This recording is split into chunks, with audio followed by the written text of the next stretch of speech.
தமிழ் திரையுலகில் அப்புக்குட்டி என்று அனைவராலும் அறியப்படும் இவரின் உண்மையான பெயர் சிவபாலன். இவர் 1984ஆம் ஆண்டு மே மாதம் 7ஆம் தேதி தூத்துக்குடி மாவட்டம் நாதன் கிணறு என்ற கிராமத்தில் பிறந்தார். சிறுவயதிலேயே குடும்ப சூழ்நிலை காரணமாக 1994ஆம் ஆண்டு சென்னைக்கு வந்து ஹோட்டலில் வேலை பார்த்து இருக்கிறார். அதன் பிறகு அவரின் தொடர் முயற்சியால் சினிமாவில் சிறு கதாபாத்திரங்களில் நடிக்கும் வாய்ப்பு கிடைத்திருக்கிறது.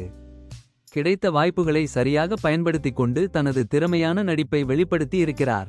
வெண்ணிலா கபடி குழு திரைப்படம் இவரின் சினிமா வாழ்வில் மிக முக்கிய படமாக அமைந்தது.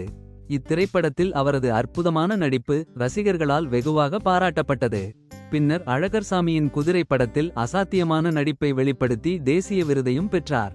அதனைத் தொடர்ந்து வாழ்க விவசாயி, மிஸ்டர் டாடி, மார்கழி திங்கள், வா பாகண்டாயா, பிறந்தநாள் வாழ்த்துக்கள் போன்ற திரைப்படங்களிலும் நடித்துள்ளார். சாதாரண வேலைக்காரராகத் தொடங்கி தனது திறமை மற்றும் விடாமுயற்சியால் தேசிய விருது பெற்று தமிழ் சினிமாவில் நகைச்சுவை மற்றும் கதாபாத்திர நடிகராக தனக்கென ஒரு தனி இடத்தையும் உருவாக்கியிருக்கிறார்.